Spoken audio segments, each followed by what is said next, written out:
ABP माझाच्या बातमीमुळे ज्याप्रमाणे बेजबाबदार अधिकाऱ्यांना दणका मिळालाय त्याचप्रमाणे बलात्कार पीडितेला मदत मिळवून देण्यातही माझा यशस्वी ठरलाय।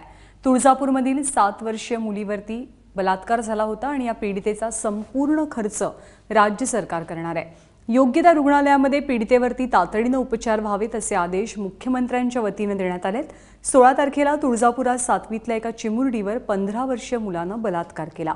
यानंतर पीडितेच्या कुटुंबाकडे मुलीच्या उपचारांसाठी पैसेही नव्हते। ही बातमी माझाने दाखवल्यावर पीडितेच्या कुटुंबाला पुढील उपचारांसाठी मदतीचा ओघ सुरू झालाय। आज पीडित मुलीला उपचारांसाठी आयसीयू मध्ये दाखल करण्यात आलं असून तिच्यावर उपचार सुरू झालेत। तसंच जिल्हाधिकाऱ्यांनी सुद्धा संबंधित मुलीची भेट घेऊन तिच्या प्रकृतीची चौकशी केली।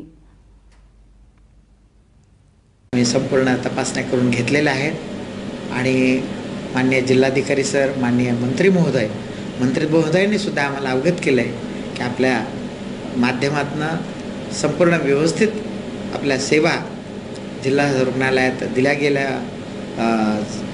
जात आहेत। तर त्या आणखीन या ठिकाणी आवश्यकता का कुठली तपासणीची गरज भासली तर ते आपण आपल्या खर्चातून सगळे बाहेरच्या सुद्धा एखादी जर तपासणी लागली तर आम्ही ते करून द्यावं म्हणून सूचित केलेलं आहे।